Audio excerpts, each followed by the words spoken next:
The north is cold and full of whispers. Before we dive in, check the link in the description if you want exclusive Timelines members-only videos you won't find on YouTube, all on our Patreon.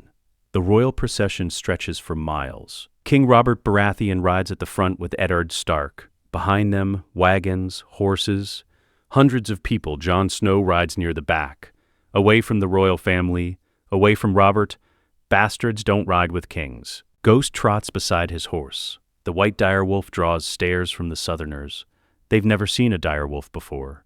Tyrion Lannister rides alone, also at the back, also unwanted. Cersei keeps him away from the main family. He's an embarrassment. A dwarf, a stain on Lannister pride. Their horses fall into step. Side by side, Tyrion looks at Jon. At Ghost, that's quite the animal. Jon nods. His name is Ghost, a direwolf. I read about them in Maester Luwin's library at Winterfell. Thought they were extinct. 6 pups, 1 for each of the Stark children. Tyrion's eyes narrow, calculating. 6 Stark children. But you're riding back here with me, not with your father. Jon's jaw tightens. Lord Eddard is my father. Of course, forgive me. I meant no offense. Tyrion pulls out a wineskin. Drinks. We're alike, you and I. Both unwanted by the family we're forced to travel with. Both exiled to the back of the line. I'm going to the wall, to take the black. I won't be traveling with anyone much longer. The Night's Watch. Noble, honorable, permanent. Tyrion studies him. And irreversible, are you certain that's what you want? Jon doesn't answer. He's not certain, he's never been certain. But what choice does he have? He's a bastard. There's no place for him at Winterfell. Not with Lady Catelyn watching him with cold eyes. Not with Robb inheriting everything. Tyrion seems to understand. Well, until you reach the wall, you're stuck with this procession. And since we're both unwanted, we might as well be unwanted together. What do you say? The mismatched eyes, the wine-stained lips. All right, Jon says. Tyrion grins. Excellent. I'm Tyrion Lannister. But you knew that, and you're Jon Snow, the bastard of Winterfell. Though I suspect there's more to you than that. They ride together, talking. Tyrion tells stories about King's Landing, about the brothels in Flea Bottom, about the politics of court. Jon listens, learns. For the first time since leaving Winterfell, Jon doesn't feel completely alone. The King's Road. A week later, afternoon, the procession stops at an inn. The royal family takes rooms inside. Everyone else camps outside. Jon sets up his bedroll. Ghost curls beside him. Tyrion appears. Jon, come with me. I'm going for a walk. I need someone to ensure I don't fall into a ditch. They walk through the camp, past tents, past fires. Arya runs past, chasing Nymeria, her direwolf, both laughing and barking. Jon smiles. At least the girls still have their wolves. They reach the edge of camp. The woods begin here. Dark, deep, voices shouting. Jon's hand goes to his sword. Wait here. Not a chance. I'm coming with you. They move toward the noise. Through the trees. A clearing. Joffrey stands there. Golden-haired, arrogant. He has a sword. He's pointing it at a butcher's boy, Micah. Arya is between them. Nymeria beside her, growling. You struck the prince, Joffrey shouts at Micah. I'll have your hand for that. It was just a stick, Micah stammers. We were playing. Playing? You hit me. Joffrey lunges. Arya steps in. Leave him alone. Joffrey swings at her. She ducks. Nymeria leaps, teeth snapping. Jon is already moving. He grabs Joffrey's sword arm. Twists. The sword falls. Enough. Jon's voice is hard, cold. Joffrey stares. Who do you think you're the bastard? How dare you touch me? I'm protecting my sister from a boy who swings swords at unarmed children. Tyrion steps into the clearing. Jon, perhaps we should... Arya grabs Nymeria. Come on, Micah, run. They disappear into the woods. Joffrey's face is red, furious. I'll tell my mother. I'll have you whipped. You'll do nothing, Tyrion says quietly. Because if you tell your mother, I'll tell my brother Jaime that you were bested by a bastard and a dire wolf. How do you think that will sound? Joffrey glares, but he knows better than to argue with Tyrion. He snatches his sword, storms off. Jon exhales. Thank you. Don't thank me yet. You just made an enemy of the future king. He was going to hurt Arya and Micah. I know, and you did the right thing. But the right thing often has consequences. Tyrion looks toward where Arya ran. At least the direwolf is safe. And the girl. That's something. Later that night, Ned's tent, Ned sits at a small table reading letters. Jon enters. Father, can I speak with you? Ned looks up. Of course, Jon. Sit. There was an incident today with Joffrey and Arya. When he finishes, Ned is silent, thinking, You protected your sister, that was right. But Jon, you need to be careful around Joffrey and around the Lannisters. They don't forget slights. I know. Tyrion warned me. Tyrion Lannister? You've been spending time with him? Yes, he's different from the others. He treats me like a person, not like a bastard. Ned studies Jon. Tyrion is clever, sharp, but he's still a Lannister. Remember that. I will. Ned stands, walks to Jon, puts a hand on his shoulder. I'm glad you're here, Jon, on this journey. I don't have much time with you before you go to the wall. I want to make the most of it. Jon feels something tighten in his chest. I'm glad too. When we reach King's Landing, stay close to me. The capital is dangerous, full of people who smile while they sharpen knives. I don't want you getting caught in their games. I'll be careful. Good. Ned hesitates.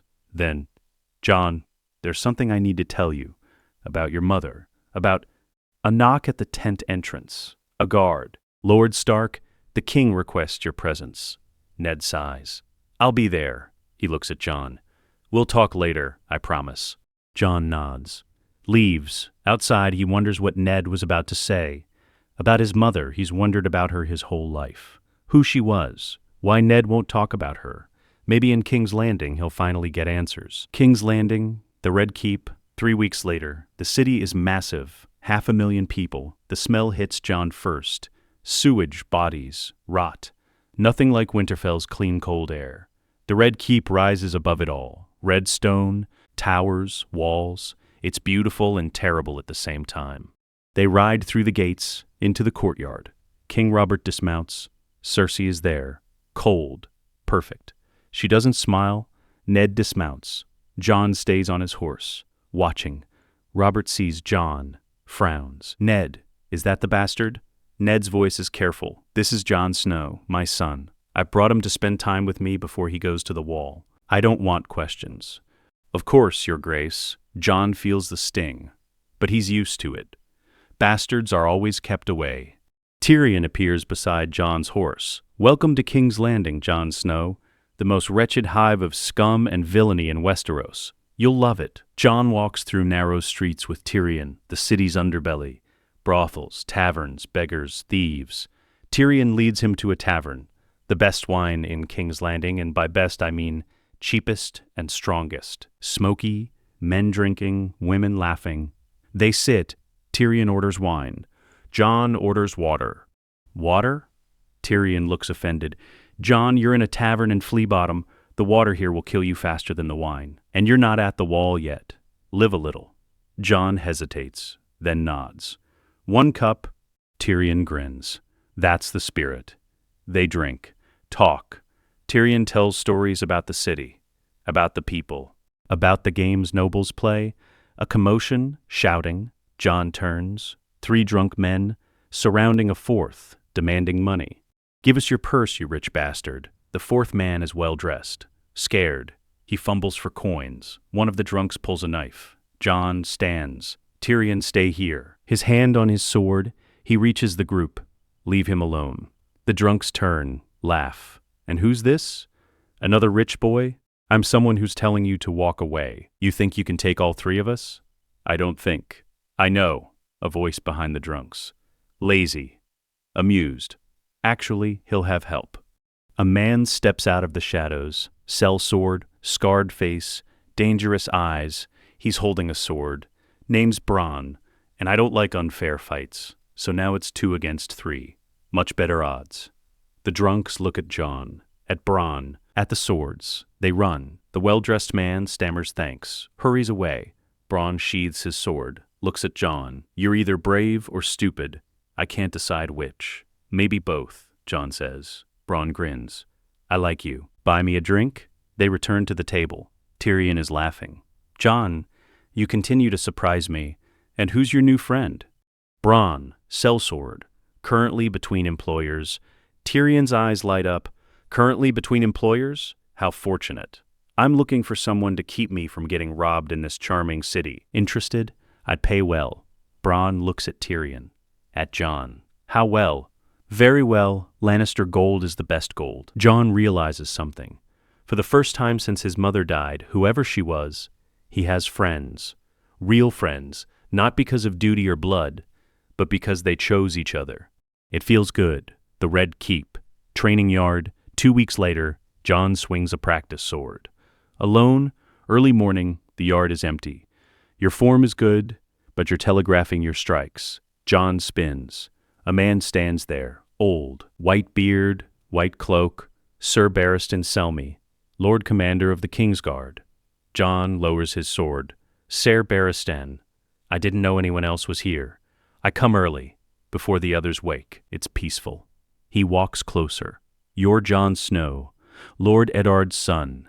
Your father asked me to train you. He said you're going to the wall, that you'll need to know how to fight. Jon blinks.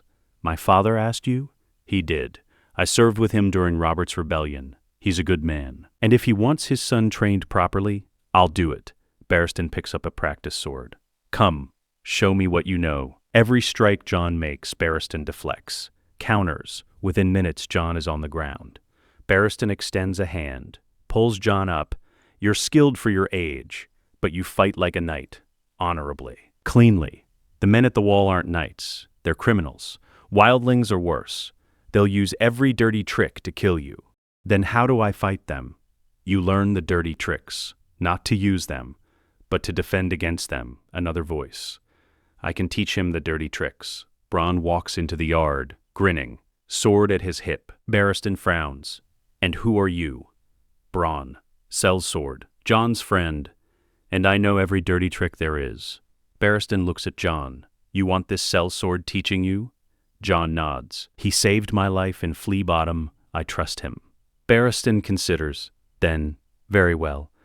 But I'll supervise to ensure you learn properly.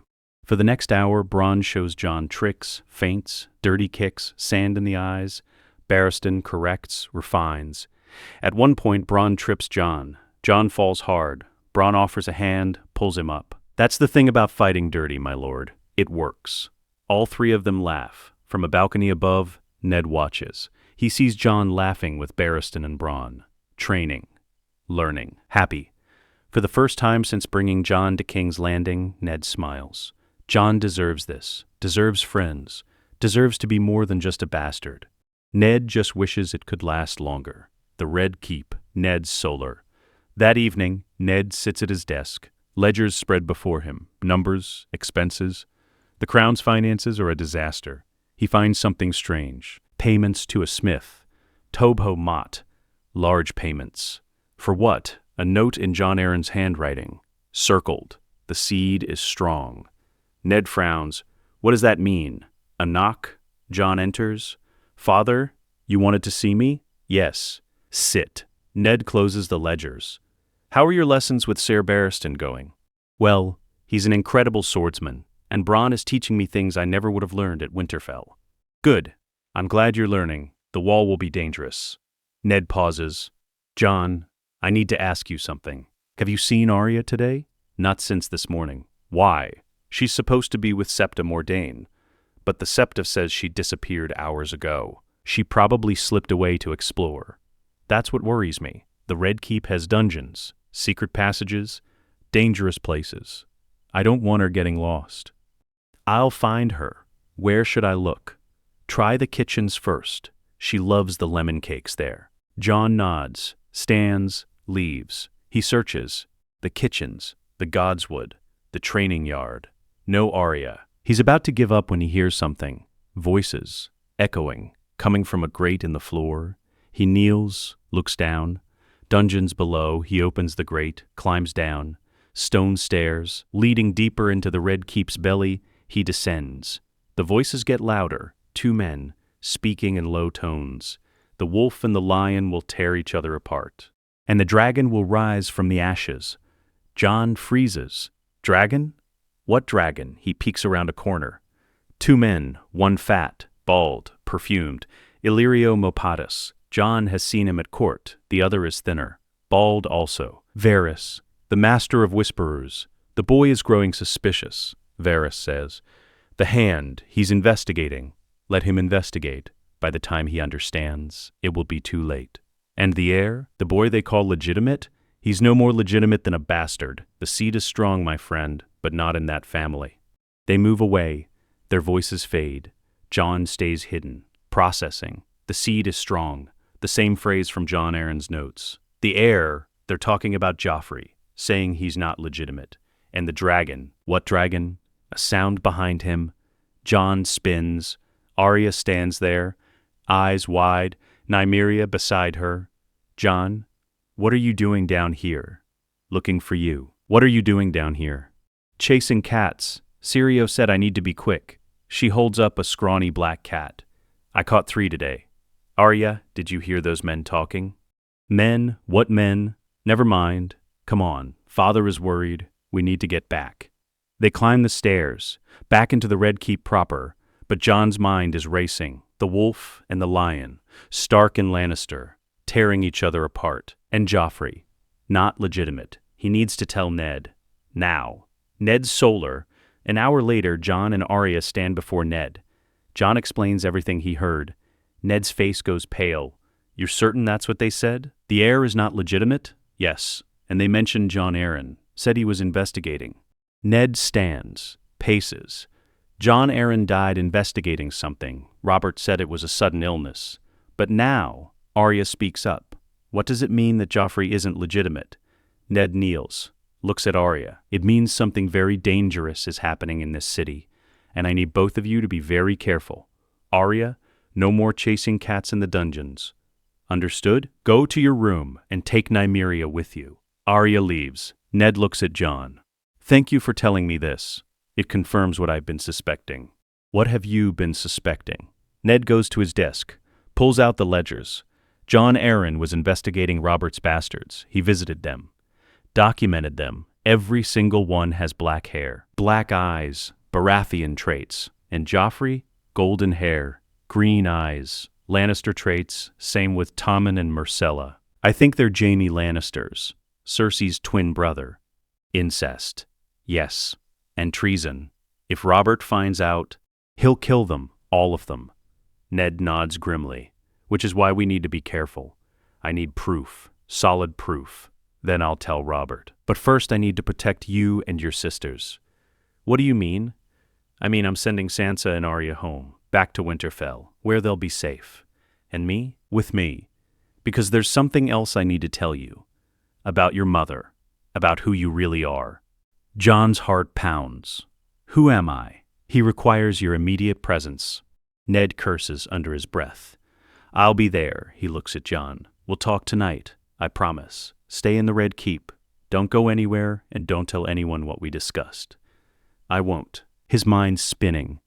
Who am I? What was Ned about to tell him?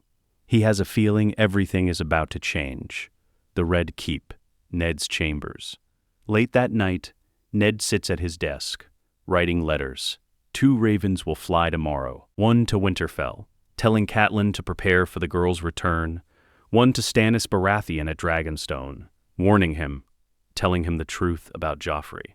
A knock. Jon enters. Father, you said we'd talk. Ned sets down his quill. Yes. Close the door. Jon closes it, sits. Ned looks at him, really looks at him, at the dark hair, the gray eyes, the stark features. Jon, everything I'm about to tell you, you must swear to keep secret, on your honor. On the old gods, I swear. Ned takes a breath. Your mother, her name was Lyanna Stark, my sister. Jon blinks. Your sister, but that would make me a Stark by blood. Yes, but not my son, my nephew. Then who was my father? Ned's voice is quiet, careful. Rhaegar Targaryen. Silence. The words hang in the air, heavy, impossible. Jon can't breathe, can't think. Rhaegar Targaryen. The Crown Prince, the man Robert killed. Yes. So I'm a Targaryen. You are. Your true name is Aegon Targaryen and Lyanna Stark, which makes you the heir to the Iron Throne. Jon's voice is barely a whisper. Yes, if the Targaryens still ruled, if Robert hadn't taken the throne, you would be king. Jon stands, walks to the window, looks out at King's Landing. The city he thought he'd leave soon. The city that suddenly means everything. Why? Jon's voice cracks. Why didn't you tell me? To protect you. Robert would have killed you if he knew. He hates Targaryens, hates Rhaegar for taking Lyanna. If he knew you existed, he'd execute me. Let everyone believe you were born of dishonor. Let Catelyn hate you. Let the world scorn you, because it was the only way to keep you alive. Jon turns, tears in his eyes. You sacrificed your honor for me. I promised your mother. As she died, she made me swear to protect you, to raise you as my own. I've kept that promise for 16 years. Jon walks to Ned, embraces him. Thank you for everything. Ned holds him. You're my son, Jon. Blood or not, you always will be. They stand like that, father and son, uncle and nephew, two men bound by love and lies. Finally, Jon pulls back. What do we do now? Do we tell Robert about Joffrey? We have to, but carefully. I've sent for Stannis. He'll bring men, enough to ensure Robert can act without the Lannisters overwhelming us. And after Joffrey is exposed. But Jon, your identity stays secret, for now, until the realm is stable, until it's safe. I understand. Ned grips his shoulder. Get some rest. Tomorrow we send the girls home, then we wait for Stannis. And then we change everything. Jon nods, leaves, but he doesn't rest. He can't. His whole life has been a lie, and now he knows the truth. He's not Jon Snow, bastard of Winterfell. He's Aegon Targaryen, son of the dragon, heir to the throne. Everything has changed. The Red Keep. Ned Solar, the next morning. Ned seals 2 letters. Wax drips. The direwolf of House Stark pressed into red. 1 letter for Winterfell, 1 for Dragonstone. Jory Cassell stands before him. Loyal, trusted, captain of Ned's household guard. Jory, these letters go out today, this one to Winterfell. Ned hands him the first. Tell Catelyn the girls are coming home. You'll escort them personally. Take 20 men, good men. Travel fast. Don't stop in Lannister lands longer than necessary. Jory takes the letter, and Lady Sansa, she's betrothed to Prince Joffrey. How do I explain?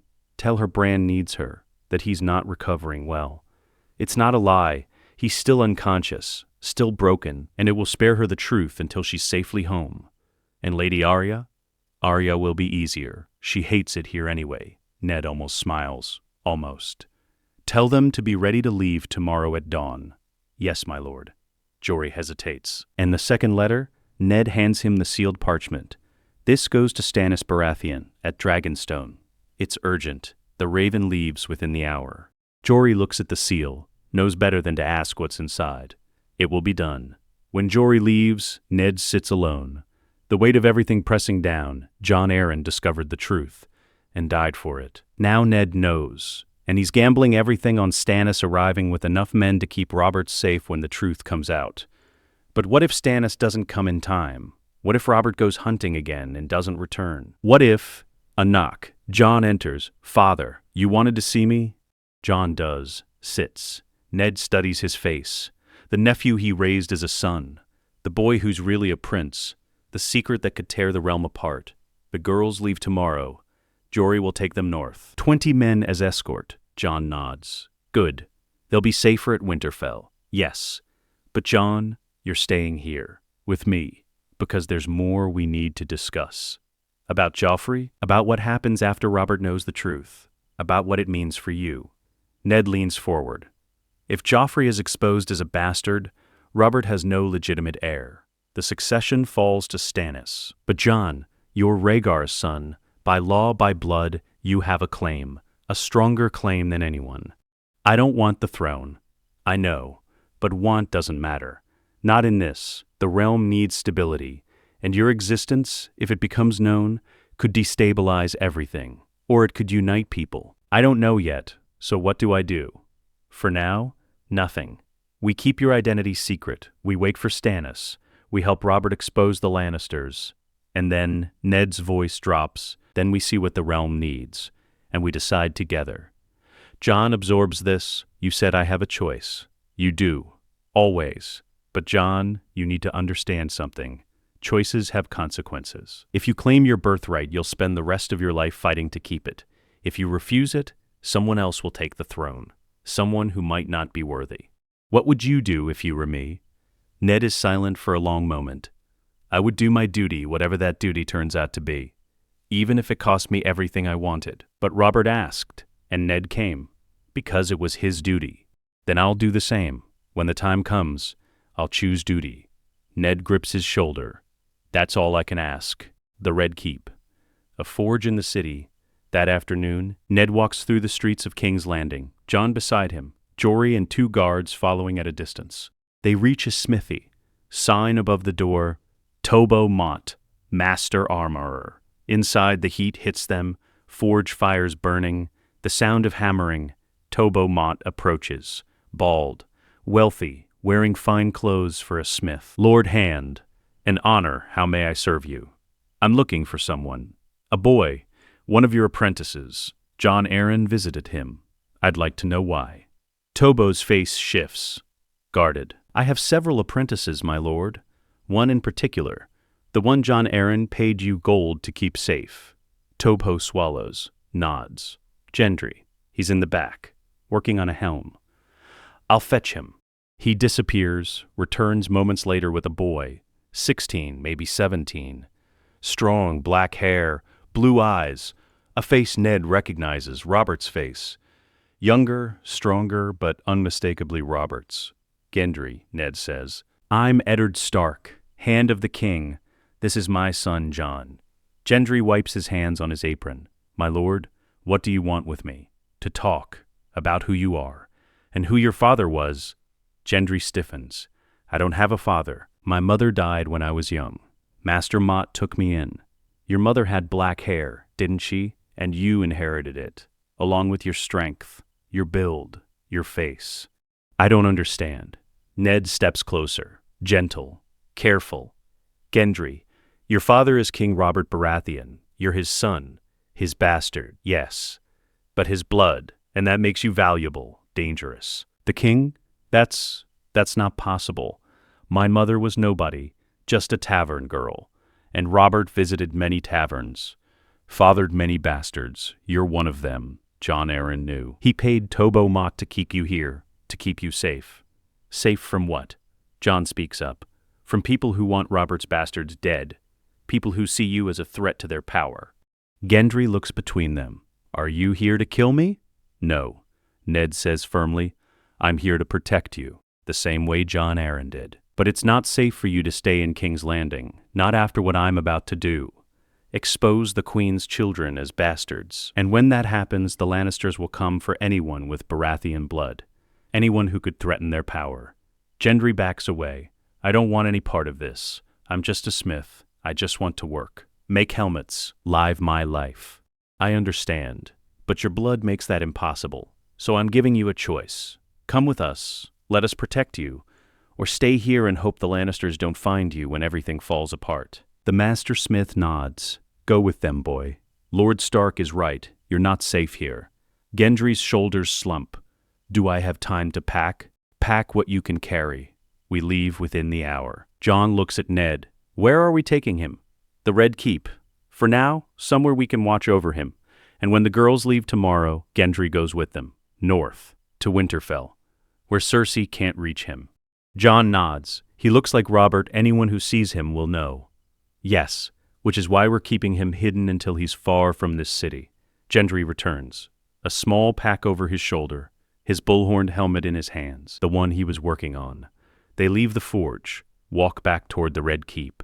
Gendry walks beside Jon, silent, overwhelmed. Jon understands. Yesterday, Gendry was a smith. Today, he's a king's bastard. His whole life changed in minutes, just like Jon's did last night. They're alike, Jon realizes. Both bastards, both discovering they're more than they thought. Maybe they can help each other figure out what that means. The Red Keep, the dungeons, deep beneath the castle. Varys walks through stone corridors. Torches flicker, shadows dance. He reaches a cell, a man inside, thin, balding, clever eyes, Patir Baelish, Littlefinger, master of coin. Lord Varys, Littlefinger says, to what do I owe the pleasure? We need to talk. About the hand. About what he's discovered. Littlefinger smiles. Ah, so he knows about the children. He suspects. He's investigating. He visited the smith today, saw Robert's bastard. And if he tells Robert everything we've built collapses, Cersei will be executed, Joffrey will be disinherited, the Lannisters will fall. Is that such a bad thing? The Lannisters falling? Varys steps closer. For you, perhaps not. You owe them nothing. But chaos, Lord Baelish, is only useful if you control it. This chaos will consume everyone, including us. And when the moment comes, we choose the winning side. Littlefinger tilts his head. You've already chosen, haven't you?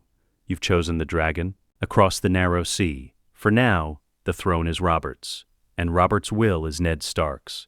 We adapt to that reality. Meaning, Littlefinger's smile widens. Robert is going hunting tomorrow. A boar hunt, large boar, dangerous. Lancel Lannister will be his squire. Lancel, who serves the queen, who does what she asks. Varys understands. You're saying accidents happen. Kings die. And when they do, the realm changes. And if Robert doesn't die, if he returns and Ned tells him the truth, then I'll make sure Ned doesn't get the chance. I'll tell Cersei, she'll act, and Ned Stark will find himself arrested, or dead. Varys studies him. You're playing a dangerous game, Lord Baelish. I've been playing it for years, and I'm very good at it. Just remember, dragons are not the only creatures that can burn. Mockingbirds burn quite easily, especially when they fly too close to the sun. He walks away, leaving Littlefinger alone in the cell. But Littlefinger isn't worried. He's already planning, already moving pieces. Chaos isn't a pit. Chaos is a ladder, and he's climbing the Red Keep, Jon's chambers. That night, Jon sits on his bed. Gendry sits across from him, the bastard smith, the king's son. They've been talking for hours, about Winterfell, about the wall, about what it's like to grow up a bastard.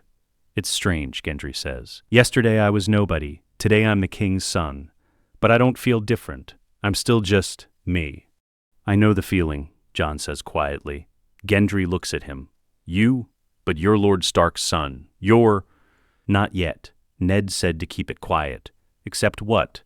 Except my father, Lord Stark, he's always treated me well. Better than most bastards get treated. I'm lucky. Yeah, lucky. Gendry doesn't sound convinced. So what happens now? Lord Stark said I'm going north, to Winterfell. Why? Because it's safe. The Queen, the Lannisters, they're dangerous. If they know you exist, they might try to kill you. Why would they kill me? I'm nobody important. You're Robert's son. That makes you important. Especially if Jon stops. Can't say more without revealing too much. Gendry frowns. Especially if what? A knock at the door. Tyrion enters, wine cup in hand. Jon, I heard you've acquired a new friend, and that he's... Tyrion sees Gendry, stops, stares. Gods. You look exactly like Robert. When he was young, before the wine and the whoring made him fat. Gendry stands. Who are you? Tyrion Lannister, Jon's friend. An occasional drinking companion. Tyrion looks at Jon. Does Cersei know about him? No, and we're keeping it that way. He's leaving tomorrow, going north with my sisters. Tyrion nods slowly. Smart. Cersei would kill him if she knew. She's already tried to kill Robert's other bastards. A girl in the Vale, a baby in Fleabottom. Both survived only because someone warned them first. Jon's blood runs cold. She's killing Robert's children. She tried, and she'll try again when... Tyrion stops, looks at Gendry. When the truth comes out, which I suspect is soon. Your father is investigating, isn't he? He knows about Joffrey. Jon doesn't answer, doesn't need to. Tyrion is too clever. I thought so. Tyrion drinks. Well, this should be interesting. When Robert finds out his children aren't his, he'll tear the Red Keep apart, and my family with it. You're taking this well, Jon says. I've always known, Jon. I'm not blind. Joffrey looks nothing like Robert. None of them do. They're Jaime's children. Everyone with eyes knows it. They just don't say it out loud. Because saying it is treason. And you're not worried about what happens to your family? Tyrion's face hardens. My family never cared about me. Cersei would kill me if she could get away with it. Jaime is the only one who's ever been kind. And even he, Tyrion shakes his head. No, I'm not worried about them. I'm worried about what comes after, because when Robert dies, and he will die soon, this city will tear itself apart. But Cersei is desperate, and desperate people do desperate things. Watch your father, Jon. Watch him closely. Because the moment Robert is gone, Ned Stark becomes the most dangerous man in King's Landing, and Cersei will do anything to eliminate threats. Tyrion leaves. Jon and Gendry sit in silence. Finally, Gendry speaks. Is it true, what he said? About the Queen trying to kill Robert's bastards? I don't know, but I believe him. Tyrion doesn't lie. Not about things like this. Then I'm glad I'm leaving. I don't want to die for something I didn't ask for. You won't die, I promise. My father will keep you safe. And when you get to Winterfell, my brother Robb will protect you. Gendry nods. Thank you for everything. You're welcome. Both targeted by queens.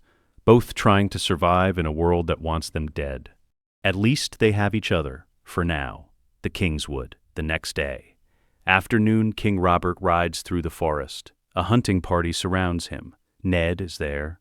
Renly, Barristan, Lancel Lannister squires for Robert, carrying his wineskin. Robert is in high spirits, laughing, drinking. Ned, this is what I needed, fresh air, trees, none of that political nonsense. Uneasy.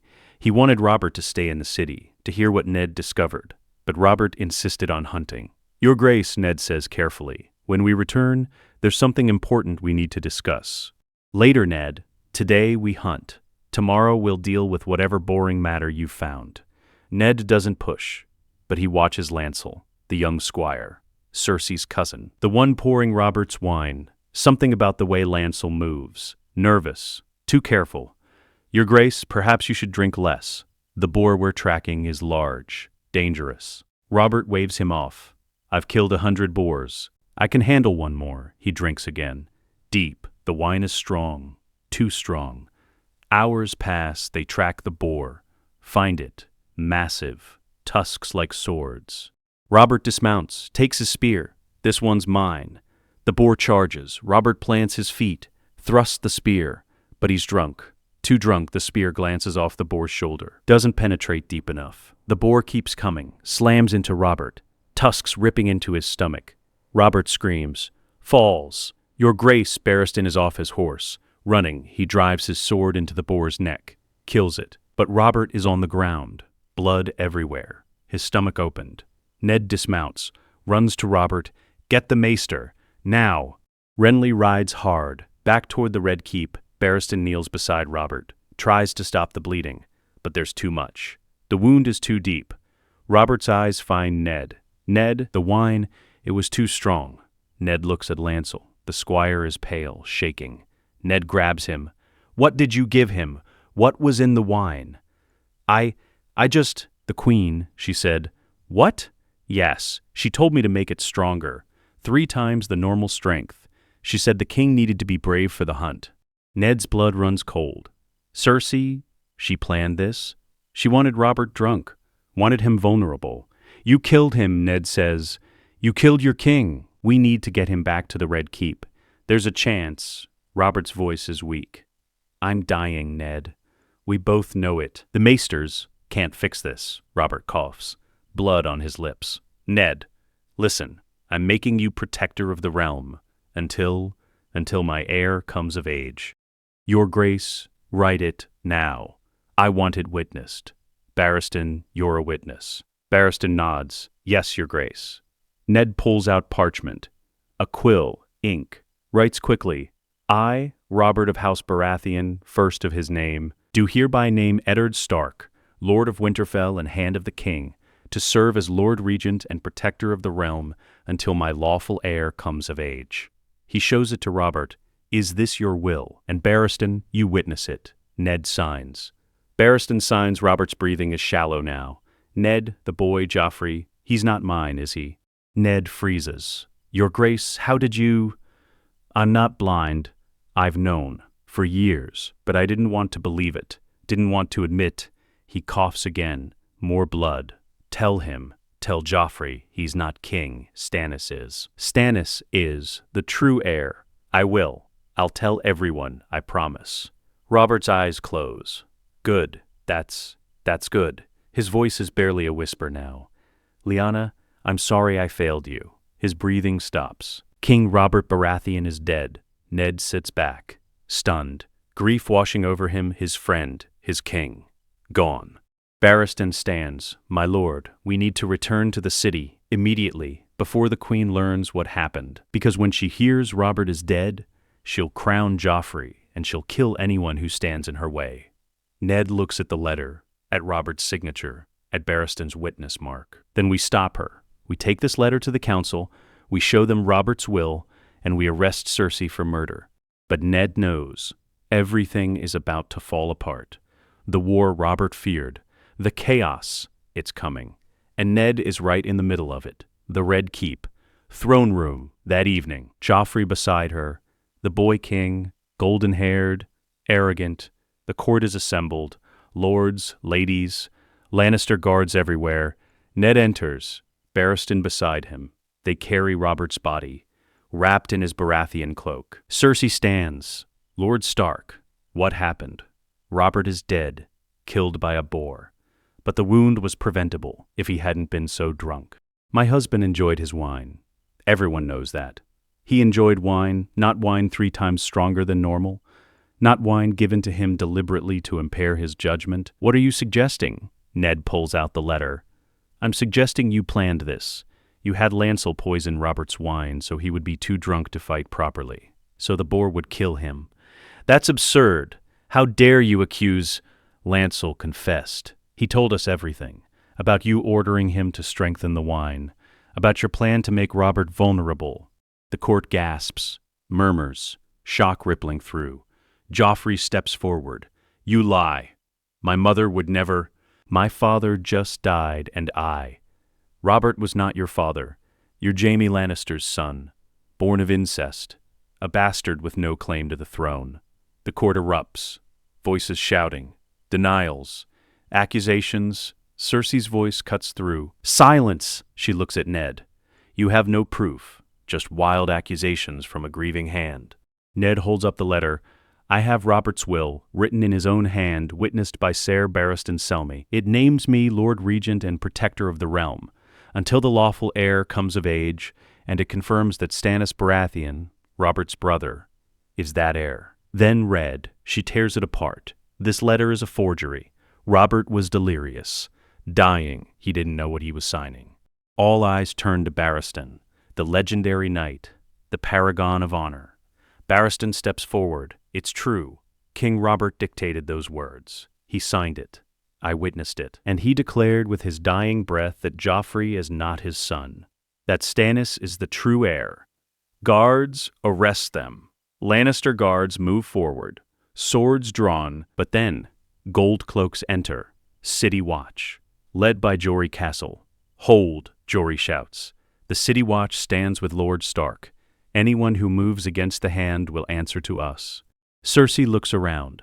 Lannister guards on one side, gold cloaks on the other, the court watching, waiting. She knows she's lost. For now, very well. Lord Stark, you wish to be regent. Fine.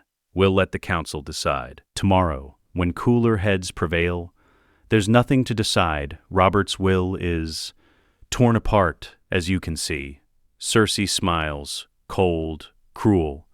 Without the letter, it's your word against mine. And I am the queen, mother of the king. We'll see who the council believes. She sweeps out of the throne room. Joffrey follows, glaring at Ned. When they're gone, Ned turns to Jory. Get the girls. Get Gendry. Get them out of the city. Now. Tonight.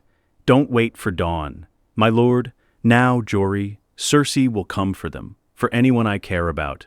Get them to safety. Jory nods. Runs. Barristan speaks quietly. My lord, Cersei will not let this stand. She'll move against you. Tonight. Tomorrow. Soon. I know. Which is why I'm moving first. Ned looks at the guards. The gold cloaks. Arrest the queen and her children. Lock them in the dungeons on charges of treason and murder. The guards hesitate. My lord, the queen? The queen murdered the king. She's a traitor. Arrest her. Now. They move. Running after Cersei, Ned stands in the throne room, alone with Barristan. "This is it," Ned says. "War. The Lannisters won't accept this. They'll come for me. For all of us, then we prepare, and we fight." Ned nods. "Send word to Jon. Tell him to stay in his chambers, stay safe. And tell him I'm sorry for everything that's about to happen." Barristan leaves. Ned looks at the Iron Throne, the seat Robert died to win, the seat that's torn the realm apart. And he wonders if any of them will survive what comes next. The Red Keep, Jon's chambers. That same night, Jon paces. Ghost lies by the door, watching. A knock. Frantic, urgent. Jon opens it. Tyrion stumbles in. Eyes wild. "Jon, you need to leave now." "What? Why?" "Your father just arrested the Queen, my sister, Joffrey, all of them, for treason, for murder." And Cersei, Tyrion stops, breathes. "She's not going quietly. Littlefinger is moving against your father. Right now. Guards are being bribed. Loyalties are shifting. By morning, the Red Keep will be a war zone." Jon's blood runs cold. Where's my father? Trying to secure the throne room. But Jon, he can't win this. Not here, not surrounded by Lannister guards and gold that talks louder than honor. "You need to get out. Get Gendry, get to safety." "I'm not leaving my father." "Then you'll die with him." Tyrion grabs Jon's arm. "Listen to me. I'm trying to save you, because you're my friend, and because—" He stops, shakes his head. "Just go, please." Another knock. Harder, commanding. Jon opens the door. Barristan stands there, armor on, sword drawn. "Jon, Lord Stark needs you, now." "The dungeons. Hurry." Jon grabs his sword, looks at Tyrion. "Thank you for the warning. Don't thank me, just survive." Jon and Barristan run through corridors. Downstairs, Ghost follows. They reach the dungeons. Ned is there, with Jory, and Gendry, and Varys. The spider stands in the shadows, bald head gleaming in torchlight, hands folded. "Lord Stark," Varys says calmly, "the City Watch has turned. Littlefinger bribed them. Gold cloaks are loyal to Cersei now. You have minutes before they come for you." Ned's jaw clenches. "How many minutes?" 10, perhaps 15. "I've delayed them, but not for long." "Then we leave now." Ned looks at Jon, at Gendry, at Barristan. "There's a passage, Maegor the Cruel built it, for escapes exactly like this." Varys knows it. Jon blinks. "You're helping us. Why?" Varys smiles, thin, knowing. "Because I serve the realm, Jon Snow. Not queens, not kings. The realm, and the realm needs men like your father.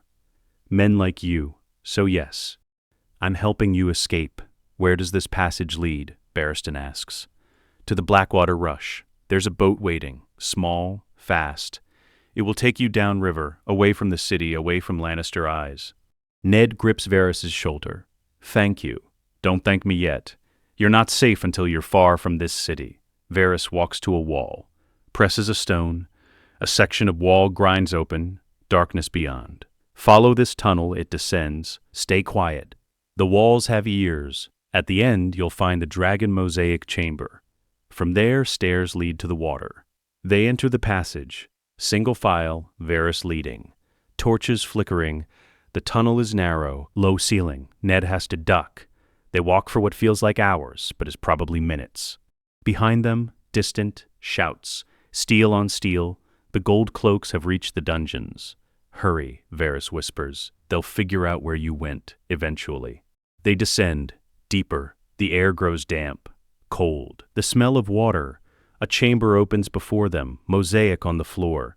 3 dragons, intertwined, the sigil of House Targaryen. Jon stares at it, his family's sigil. The dragons he never knew. Ned says. "This way." They cross the chamber. Find stairs carved into rock. Descending further, the sound of water grows louder. They emerge into a cavern. The Blackwater Rush flows past. Dark water, fast current, a small boat. Waiting. Just as Varys said, "Get in," Varys says. "The current will take you east, downriver. When you reach the marshlands, abandon the boat. Travel north on foot. Avoid roads, avoid cities, and gods be good, survive." Ned clasps Varys' hand. I won't forget this. When I return, you won't return, not to King's Landing, not for a long time.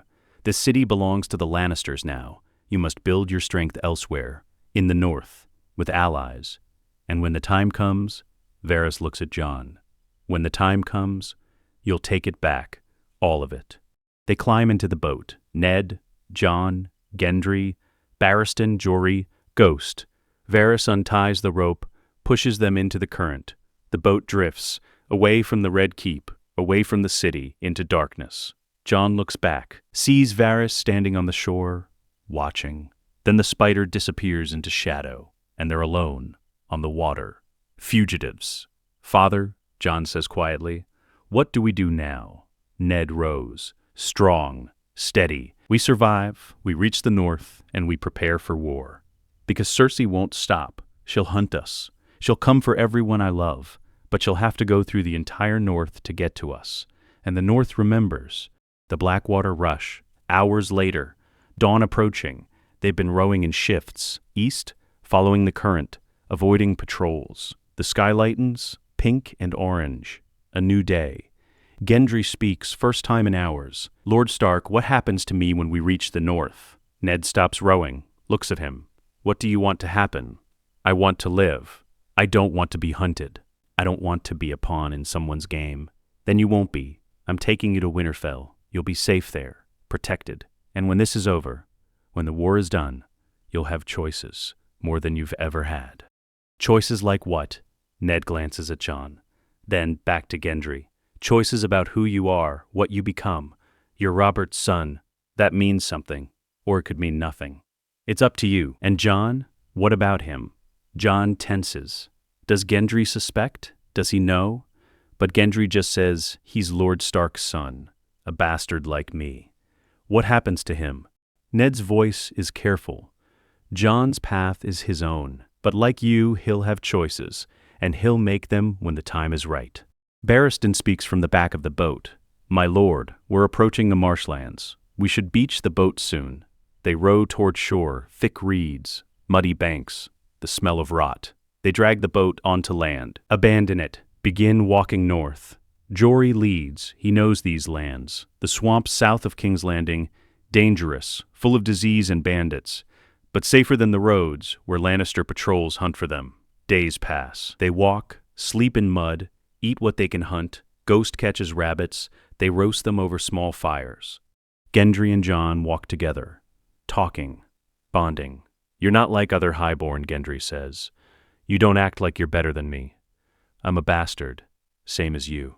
I know what it's like to be looked down on, but your father treats you well. Mine never knew I existed. He knew. Robert he had many children, too many to count. He couldn't acknowledge all of you, but he could have, if he wanted. He's the king, was the king. Gendry's voice is bitter. He just didn't care. Jon doesn't argue. It's true. Robert fathered bastards and forgot them. That's the way of kings. But Jon won't be that way. If he's ever king, if the realm ever knows who he really is, he'll be different. He'll care about everyone, not just the highborn. One night, around a fire, Ned speaks. Gendry, there's something you need to know about who you are and what it means. Gendry looks up. I know who I am. I'm Robert's bastard, you already told me. Yes, but there's more. Robert's grandmother was Rhaelle Targaryen, daughter of King Aegon V, which means you have Targaryen blood. Not much, but enough. Enough for what? Ned glances at Jon, then back at Gendry. Enough that someday it might matter. If dragons ever return to the world, if magic comes back, your blood might respond to it. Those are stories, my lord. So were direwolves. Until the Stark children found them. Ned gestures to Ghost.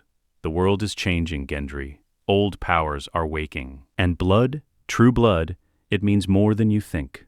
Gendry goes quiet, thinking. Jon understands what Ned is doing. Preparing Gendry for what might come. For dragons, for Daenerys, for everything the report said would happen. They continue north, through swamps, through forests, avoiding villages, avoiding people. A month passes, they're lean, hard, scarred by travel. Finally, the landscape changes. Trees grow taller, the air grows colder. the north, Winterfell, the courtyard, afternoon. Robb Stark stands on the battlements, watching the horizon, waiting. A rider appears, then more.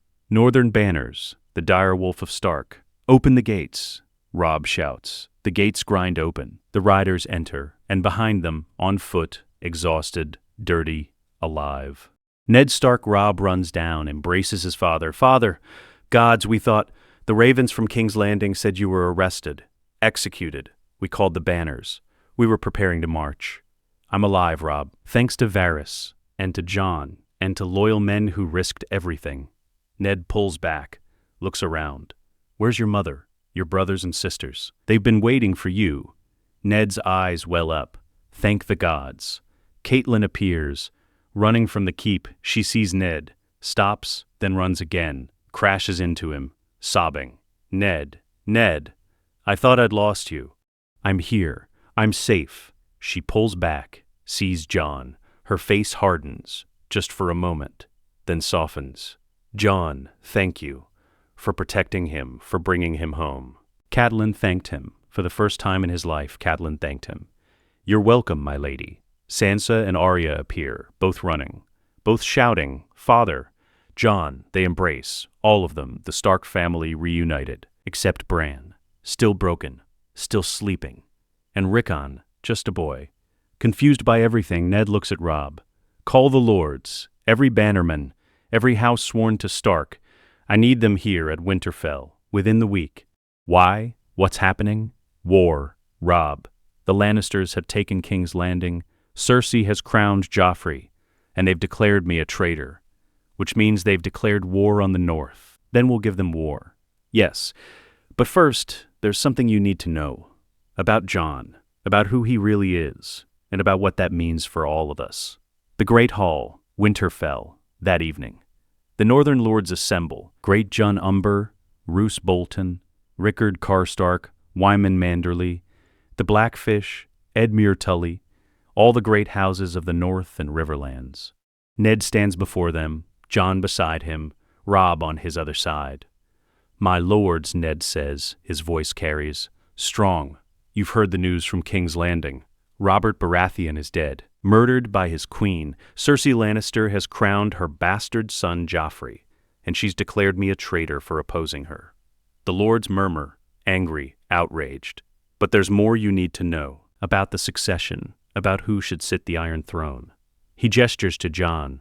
This is Jon Snow. You all know him, my bastard son. Except, he's not my son. He's my nephew, the son of my sister Lyanna and Rhaegar Targaryen, which makes him Aegon Targaryen, sixth of his name, the rightful heir to the Iron Throne. Silence, total, absolute. Then chaos, voices shouting, denials, questions.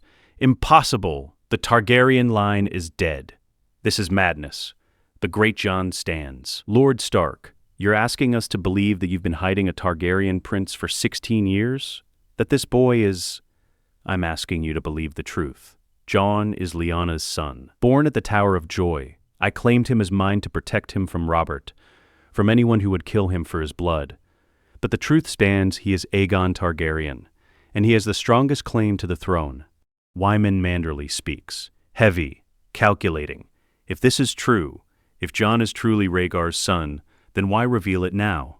Why not keep the secret? Because the realm needs stability. Joffrey is a bastard born of incest. Stannis Baratheon is Robert's heir by law. But Stannis is far from King's Landing. Weak, isolated, the realm needs a king with strength.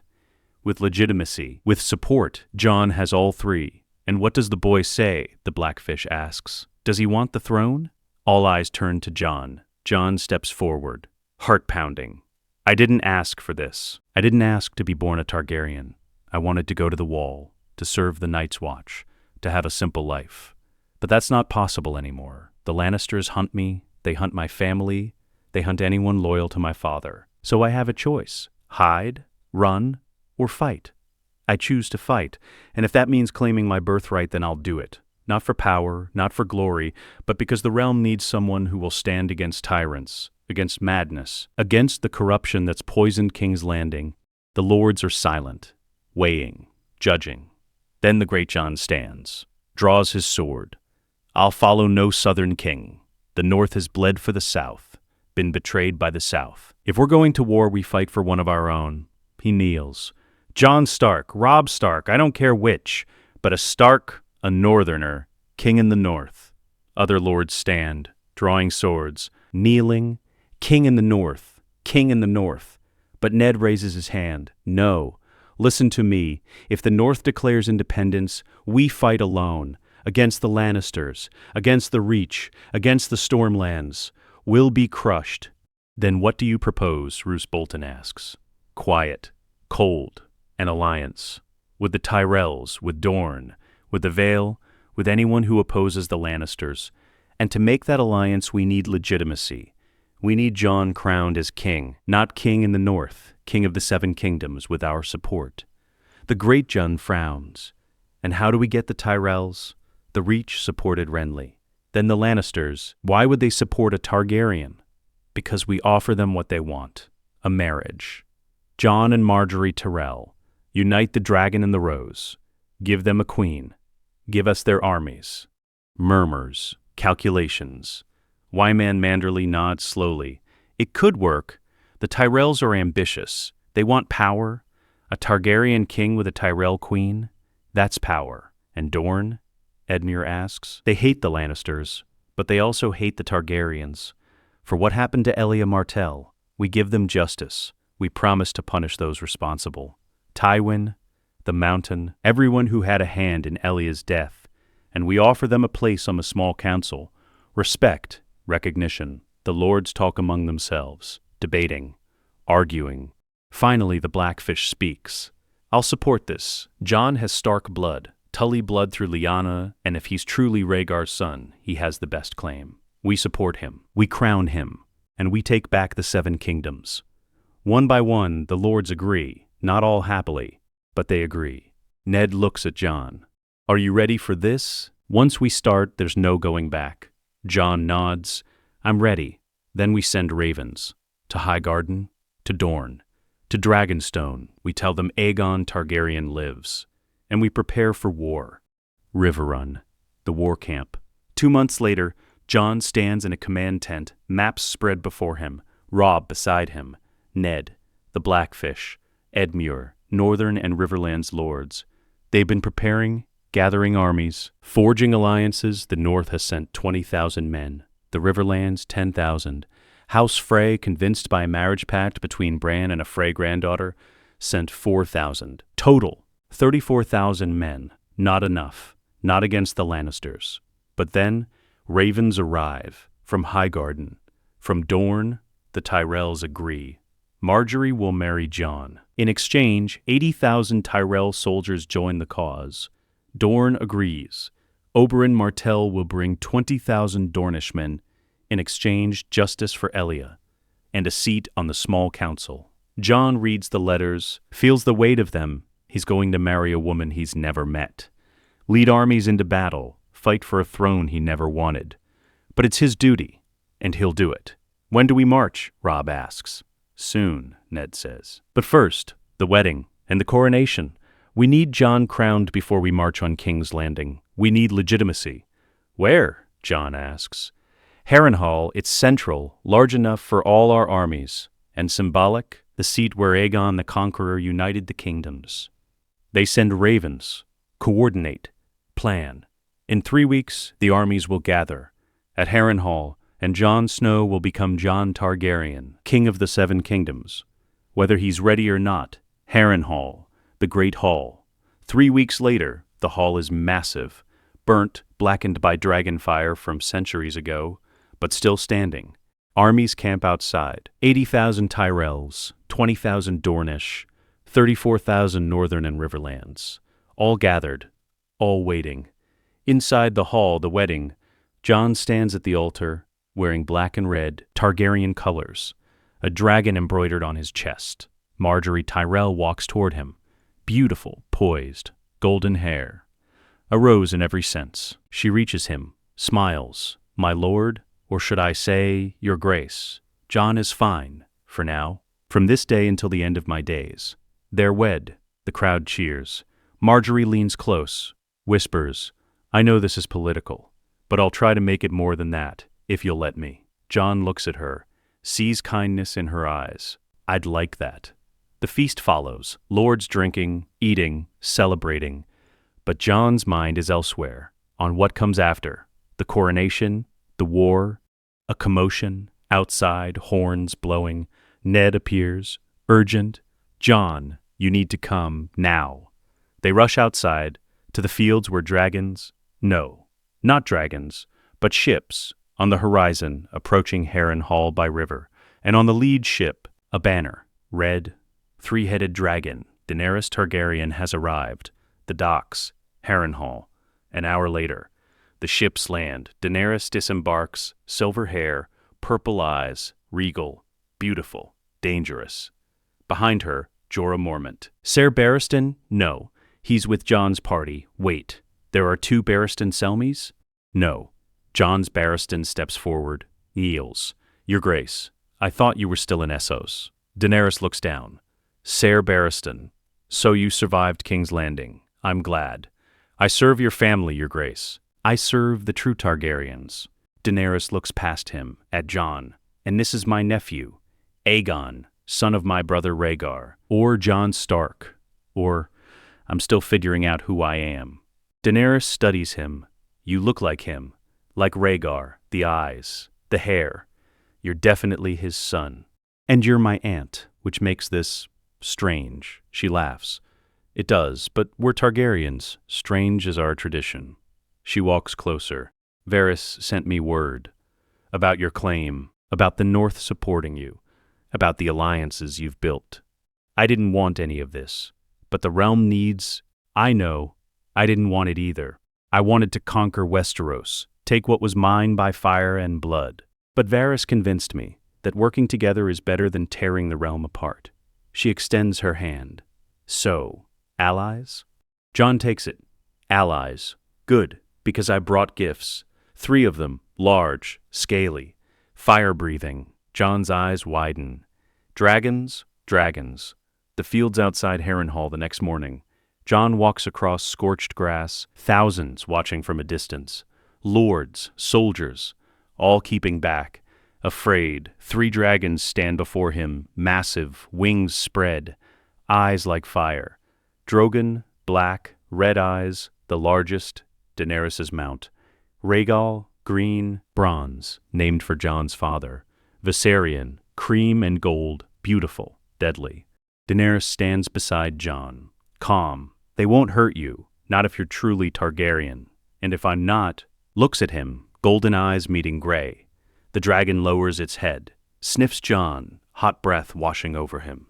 Jon reaches out, slowly, his hand trembling. Rhaegal allows the touch, scales warm, hard, alive. He knows you, Daenerys says softly. He knows his father's blood. Jon places his forehead against Rhaegal's snout, closes his eyes, feels something, a connection, ancient, primal. Hello, Jon whispers. I'm your rider, if you'll have me. Rhaegal rumbles, not a growl, something else. Acceptance. Behind them the crowd gasps, cheers. Jon turns, sees Ned watching, pride in his eyes. And something else, sadness. His boy is becoming something beyond him, beyond the North, beyond anything Ned planned. Movement. Gendry approaches, hesitant. My lord, I mean, your grace, can I try? Daenerys frowns. You're not Targaryen, you're Robert's son, Ned interrupts, walking forward.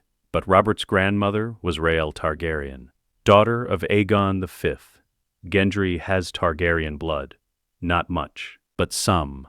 Daenerys looks at Gendry, really looks. You have the look of a Baratheon, strong, black hair. But she tilts her head. Viserion, come. The cream dragon turns, approaches Gendry. Gendry freezes. I don't think. Viserion lowers his head, just like Rhaegal did. Sniffs Gendry. For a moment nothing happens. Then Viserion nudges Gendry. Gentle. Curious. Gods. Gendry breathes. He's choosing me. The dragon sees something, Daenerys says. Perhaps your grandmother's blood. Perhaps something else. But yes, he's choosing you. Gendry reaches out, touches Viserion. The dragon rumbles, pleased. The crowd erupts. Impossible, a Baratheon bastard bonding with a dragon. But it's happening, right before their eyes. Jon grins. Welcome to the family, Gendry. Margaery appears beside Jon, watching. This changes everything. 2 dragons, 2 riders. The Lannisters won't stand a chance. I'll ride Drogon, but I'm not here to conquer. I'm here to help family, to help the realm. She looks at Jon, but there's one condition, for my full support. What condition? A marriage alliance. Not yours, you're already wed, but Robb Stark, your brother. He's unwed, yes? Jon blinks. Yes, but then he marries me, unites our houses fully, prevents any future conflict between Targaryen claimants, and ensures that our children, yours and mine, through our spouses, will be cousins, allies, not rivals. It makes sense, politically, dynastically. I'll ask him, but Robb will make his own choice. Of course, I would expect nothing less from a Stark. They walk back toward the castle, Jon between 2 dragons, 2 women, 2 futures. He's not Jon Snow anymore. He's becoming something else, something the realm hasn't seen in generations. A Targaryen king. With dragons, with allies, with purpose. Harrenhal. The throne room. That afternoon, Jon sits in a chair. Not a throne, not yet. But the intent is clear. Lords assemble. Ned, Robb, Margaery, Daenerys, the Blackfish, Oberyn Martell, Olenna Tyrell. Every major player, my lords, Jon says. We're here to finalize our strategy. The Lannisters hold King's Landing. They have 45,000 from the Golden Company. The Iron Bank funded them. Plus 15,000 Stormlanders, Oberyn adds, who still believe Joffrey is Robert's legitimate son. So 85,000 total, the Blackfish calculates. Against our, what? 134,000? If everyone holds, Olenna says sharply, the Tyrells are committed, but only if Jon marries Margaery and makes her queen, which he has. And only if we win quickly, before winter comes and our food supplies run out. We'll win quickly, Daenerys says. We have dragons. They don't. Dragons aren't invincible, Ned warns. Scorpions can kill them. Ballistas. If the Lannisters prepare, then we don't give them time to prepare, Jon says. We march now, today. We hit King's Landing before they're ready, before they can build defenses. And what about the other alliances, Robb asks. The Vale? Do we have their support? Not yet, Ned admits. Lysa Arryn refuses to leave the Eyrie. She won't commit troops. Then we move without her, Jon decides. We have enough. But he looks at Daenerys. You mentioned a condition, a marriage between you and Robb. Robb stands. Your Grace. Daenerys, I'm honored, but I need to understand. Why me? You're a queen. You could marry any lord in Westeros. I could, Daenerys agrees, but you're not any lord, you're Warden of the North. King Robb, if the North had crowned you, you're honorable, loyal, and you're Jon's brother, marrying you ensures our alliance is permanent, unbreakable. Robb looks at Ned. Ned nods. Permission, approval. Then I accept. For the North, for the realm, and Robb smiles, because from what I've heard, you're extraordinary, and I'd be a fool to refuse. Daenerys smiles back. Then we're agreed. We wed tomorrow, and the day after, we march on King's Landing. Given to him by Daenerys this morning, Blackfire, the sword of Aegon the Conqueror. My lords, my ladies, tomorrow I'm crowned, King Aegon, 6th of his name. And then we take back what's ours. We take back the 7 kingdoms, not for glory, not for power, but to save the realm from the Lannisters, from corruption, and from the darkness that's coming from the north. The lords stand, draw swords, bang them on shields. Long live King Aegon. Long live the king. Jon looks at Margaery, at Daenerys, at Ned, at Robb, his family, his allies, his future. Tomorrow, everything changes. Harrenhal, the wedding of Robb and Daenerys. The next day, another ceremony, another alliance forged in marriage. Robb and Daenerys stand before the heart tree, the old gods witnessing, the new gods watching. They speak the vows, simpler than Jon and Margaery's, but no less binding. When it's done, Daenerys kisses Robb. The crowd cheers. You're mine now, she whispers. And I'm yours. I hope you're ready for that. I've fought wars, commanded armies. But you? Robb grins. You might be the biggest challenge yet. She laughs. Good. I like challenges. The coronation follows. In the great hall, Jon kneels. Daenerys places a crown on his head. Iron, shaped like a dragon, simple, strong. Rise, Aegon Targaryen. Sixth of his name, King of the Andals, the Rhoynar, and the First Men, Lord of the Seven Kingdoms, Protector of the Realm. Jon stands, the crown heavy on his head. The lords kneel, all of them, Ned, Robb, even Daenerys. Long live King Aegon. At the wife he barely knows but is learning to trust. Rise, Jon says. All of you, we don't have time for ceremony. We have a war to win and a realm to save. They rise, weapons drawn. Ready, Jon addresses them. The Lannisters expect us to siege King's Landing, to starve them out, but we won't. We'll strike fast, hard, with dragons, with wildfire, with everything we have. And when the gates fall, we show mercy to those who surrender. But those who resist, those who defend tyrants, they face justice. And Tywin Lannister, Oberyn asks, quiet, deadly, what justice does he face? Yours, Jon says. You wanted vengeance for Elia, for your sister, for her children.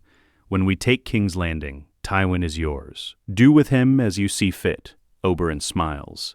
Then I'm satisfied. Jon looks at Gendry. You're coming with us. You and Viserion, 3 dragons. 3 riders, we end this war before winter comes. Gendry nods. Nervous, excited. Yes, your grace. And after? Ned asks. After we take King's Landing? What then? Jon's voice is firm. Then we prepare. For the real war, the war against the White Walkers, the war for the living. The march to King's Landing. 2 weeks later, 134,000 soldiers march south. The largest army in Westerosi history. Jon rides at the front, Marjorie beside him, Robb and Daenerys behind. Ned commanding the northern forces, the Blackfish the Riverlands, Oberyn the Dornish, Mace Tyrell the Reach. Above them 3 dragons fly, Drogon, Rhaegal, Viserion casting shadows on the ground. The small folk watch, terrified, awed. Dragons have returned. News reaches them. From Varys' little birds. From scouts, the Lannisters know they're coming. Tywin has fortified King's Landing, scorpions on the walls, ballistas, wildfire hidden in the city, ready to trap attackers. But Varys sends word. The wildfire is stored beneath the Great Sept, beneath the guild halls. Tywin plans to ignite it when your army enters, to burn you all. Jon reads the letter, shows it to Daenerys. He's planning to use wildfire against us, like Tyrion did at the Blackwater. Then we use it first, Daenerys says. We trigger the wildfire with dragonfire before the army enters, burn it out, control the explosion. That could kill thousands, civilians. At least this way, we control when and where. We evacuate the areas first, minimize casualties. Jon struggles with it, the morality, the cost. But Ned speaks up. She's right. Tywin will burn the city regardless. This way, we save more lives. Then we do it, Jon agrees. But we coordinate with Varys, evacuate as many as we can first. They send ravens. Varys receives them, begins moving people, quietly away from the Sept, away from the guild halls. 3 days later, they reach King's Landing. The army surrounds the city north, east, south. The Tyrell Greyjoy Martell Manderley fleet blocks the Blackwater. No escape by sea. King's Landing is surrounded. Trapped. Tywin sends an envoy, demanding Jon's surrender, threatening to execute Lannister hostages if he doesn't. Jon sends the envoy back, with a message. Tell Tywin Lannister he has one day. Surrender Cersei. Surrender Joffrey. Surrender the throne. Or we take it by force. The envoy leaves. 1 day passes. No surrender. Jon gives the order. Begin. The siege of King's Landing. Dawn. The dragons take flight. Drogon, Rhaegal. Viserion, Daenerys rides Drogon. Jon rides Rhaegal. Gendry rides Viserion. They circle the city, low. The people below screaming, running. Jon spots the Great Sept. The guild halls, the places Varys marked. Now, Jon shouts. All 3 dragons dive. Breathe fire. The Sept explodes. Wildfire igniting. green flames erupting, the explosion massive, shaking the city.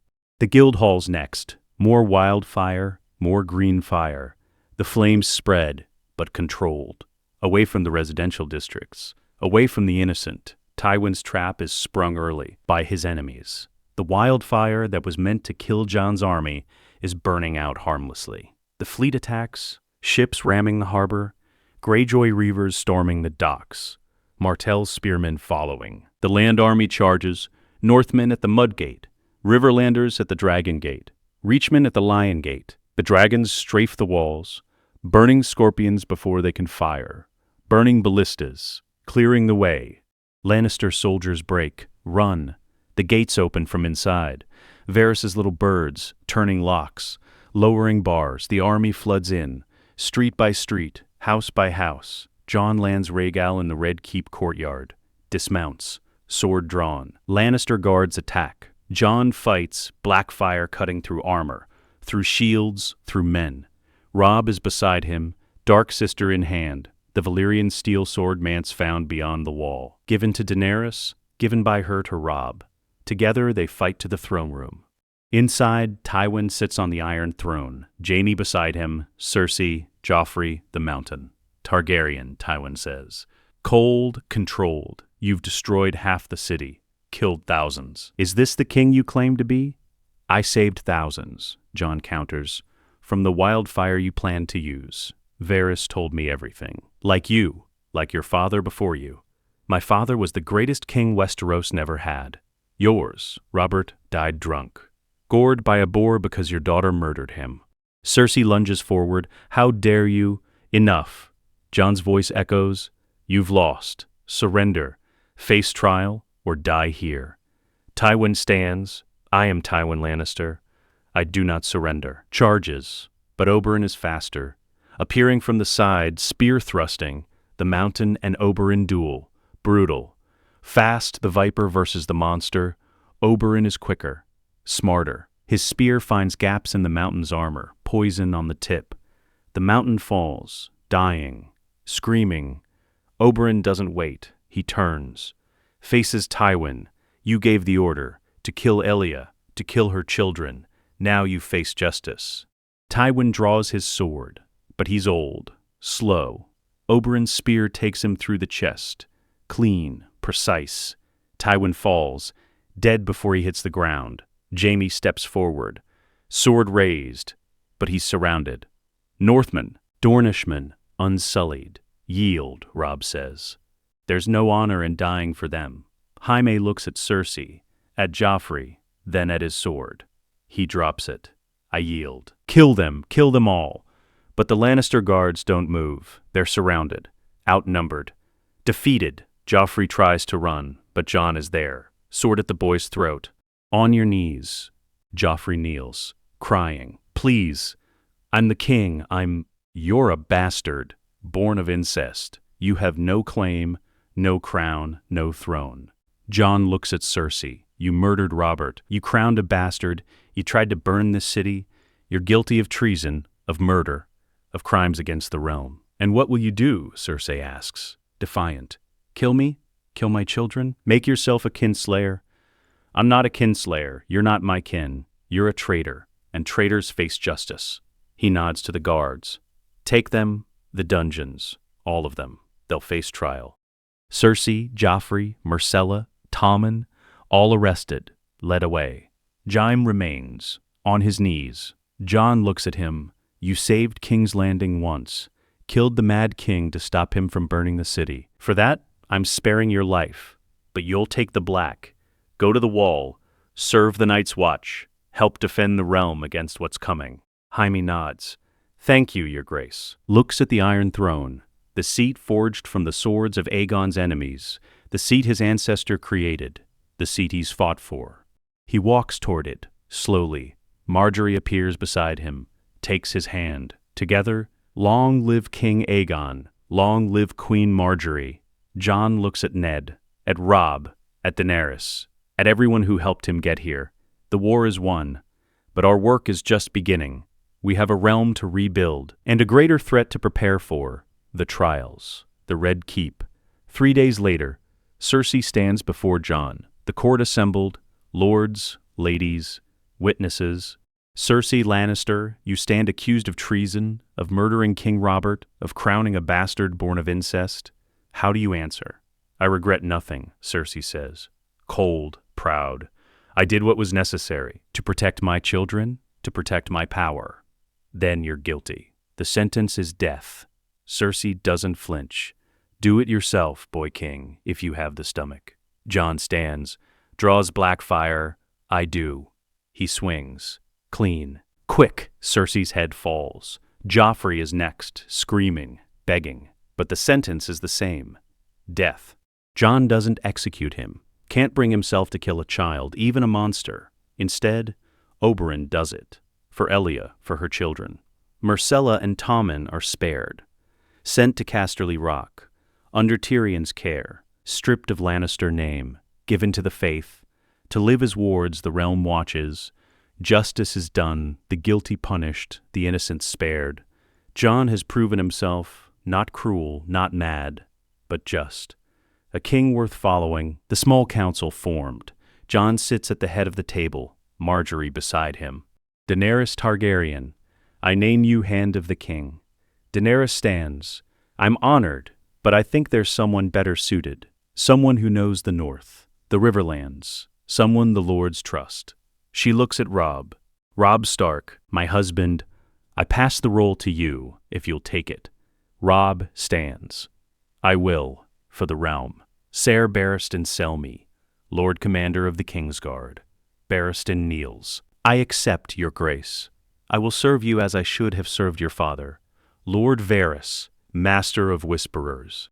Varys bows. I serve the realm, your grace, always. Lord Oberyn Martell, Master of Laws. Oberyn nods. Dorne is satisfied. Justice has been served. Lord Theon Greyjoy, Master of Ships. Theon blinks, surprised. Your Grace, I'll serve, faithfully, Sir Loras Tyrell, Master of Coin. Loras bows. The Reach will keep the realm fed and funded. And Lord Gendry Baratheon, Master of War. Gendry stands. Your Grace, I'm honored, but I'm just a smith. I don't know. You bonded with a dragon. You fought in the siege. You're Robert's son. Legitimized. You're the Lord of Storm's End. And you'll help us prepare for the war to come. Gendry nods, humbled. Then I accept. Jon looks around the table. At the council he's built. Our first priority. The wall. The Night's Watch. The threat beyond, he explains. Everything. White Walkers. The Night King. The army of the dead. Some believe, some doubt. But all agree, if there's even a chance, they must prepare. Jon sends Gendry to Dragonstone, to mine dragonglass, to forge weapons. He sends Tyrion to King's Landing's pyromancers, to make wildfire, barrels of it, to be stored at the wall. He sends ravens to every house, demanding troops, supplies, preparation. And he sends Jon Snow, no, Aegon Targaryen, north, to meet with Mance Rayder, the king beyond the wall. The wall. Castle Black. 6 months later, Jon stands atop the wall, 700 feet high. Looking north, the wildlings approach, 100,000 strong. Mance Rayder at the front. Jon descends, meets Mance in the courtyard. Mance Rayder, king beyond the wall. Jon Snow, or is it Jon Targaryen now? Or King Aegon? Mance grins. You've come a long way from the bastard who wanted to join the Night's Watch. So have you, leading 100,000 wildlings to the wall, but you're not here to attack. You're here to escape from the White Walkers, and I'm offering you a choice. Fight with me against the dead. In exchange, I'll give you lands, south of the wall, the Fingers, settlements, food, a future, and in return, you bend the knee. You and your people become part of the Seven Kingdoms. You fight when the Night King comes, and you help defend the realm. Mance considers, the free folk don't kneel. Then they die, beyond the wall.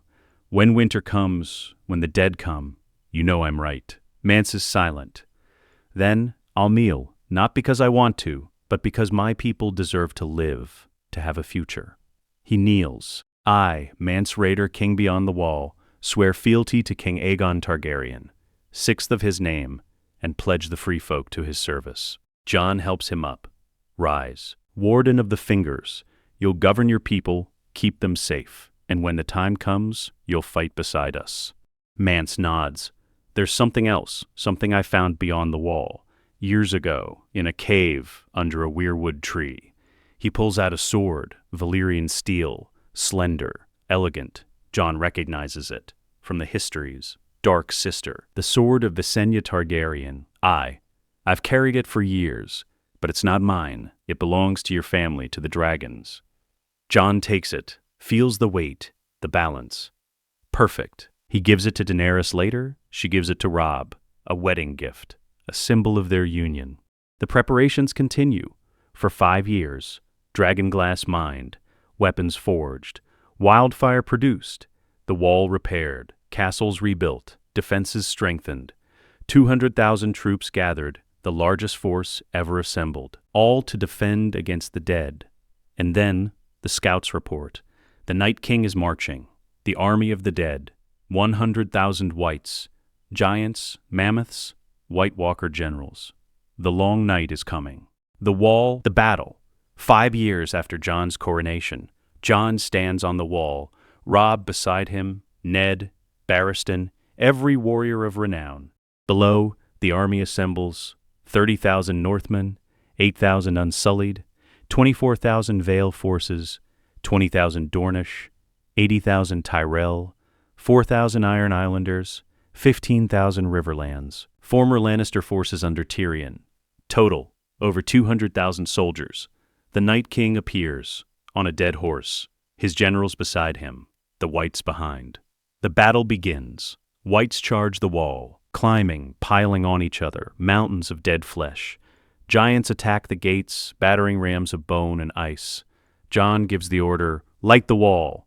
Archers fire, but the Night King raises his hands. A wave of cold. The arrows freeze mid-air, fall. Dragons. Jon shouts. Daenerys, Jon. Gendry, all three take flight. Drogon, Rhaegal, Viserion, breathing fire on the wildfire barrels.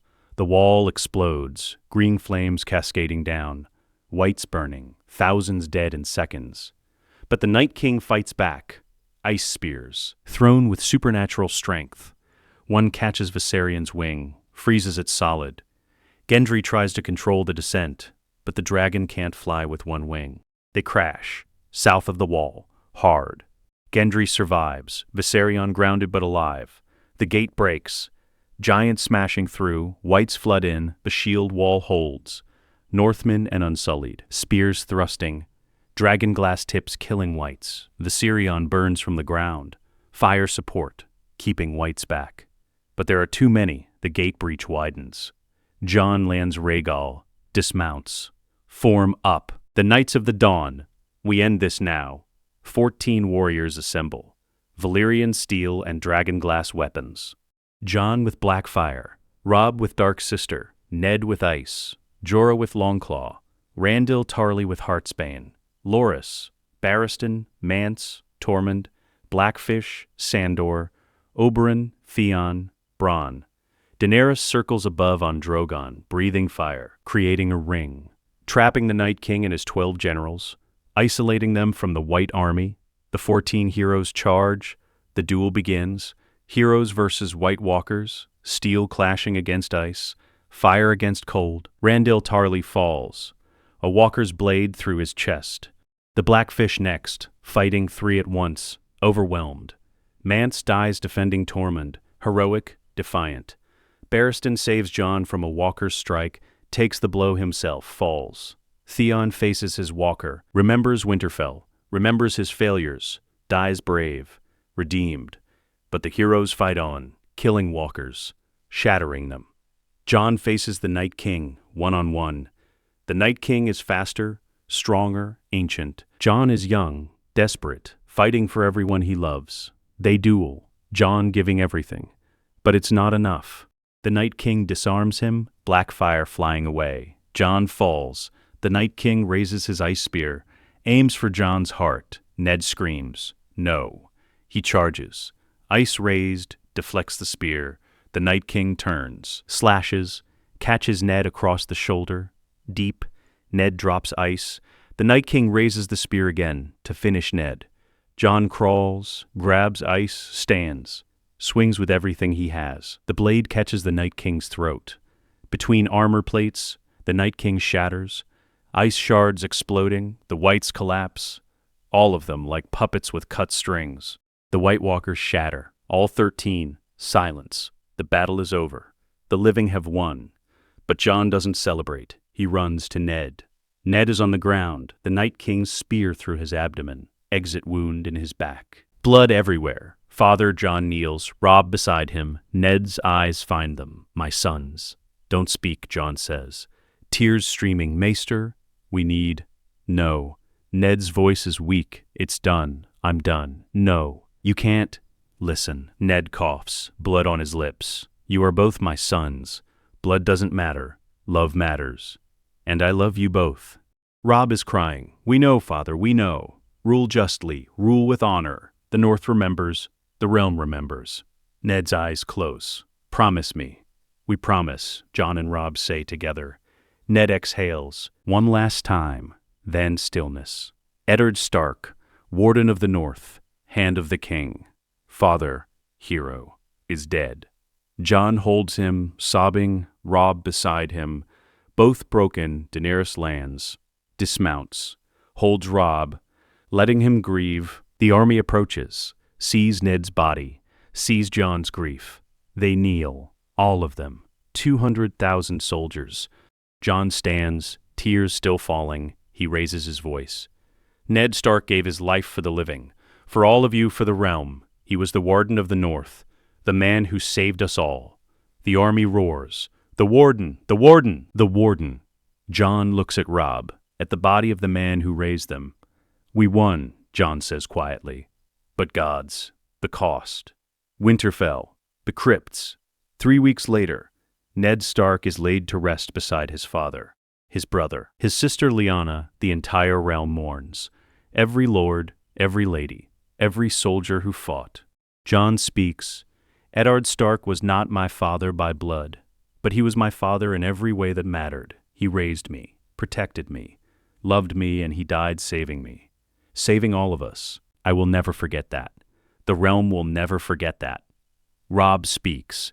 My father taught me honor, duty, love. He showed me what it means to be a Stark, to be a leader, to be a man. I will carry those lessons for the rest of my life, and I will teach them to my children. So his legacy lives on. They lower Ned into the crypt, seal the tomb, place a statue above, Ned with ice, strong, honorable, eternal. The funeral for the other heroes follows. Randall Tarly, Blackfish, Mance, Barristan, Theon, all buried with honors, all remembered. The realm grieves, but the realm survives. King's Landing, the throne room. 5 years later, Jon sits on the Iron Throne. Older, wiser, scarred by war and loss. Marjorie beside him. They have 4 children now, twins twice over. Eddard Targaryen, named for Ned, 8 years old. Serious, thoughtful. Olenna Targaryen, named for Marjorie's grandmother, 8 years old. Sharp, clever. Barristan Targaryen, named for the knight who saved Jon, 5 years old. Brave, bold. Rhaenyra Targaryen, named for the dragon queen of old, 5 years old. Beautiful, fierce.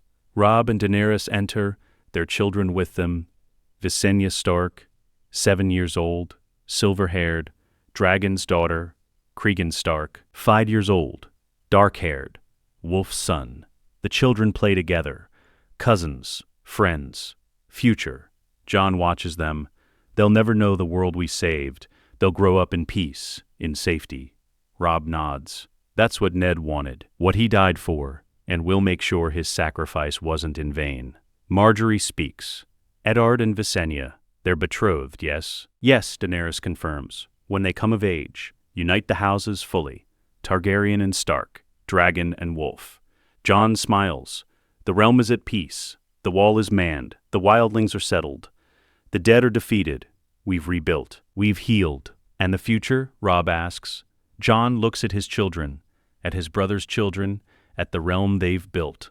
The future is theirs, And it's bright, a voice in Jon's mind. Ned's voice from memory. Winter came, and we survived. Jon closes his eyes. Yes, Father, we survived, because of you.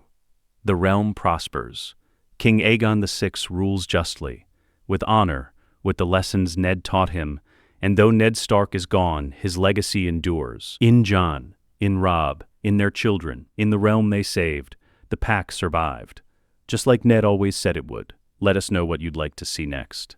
The end.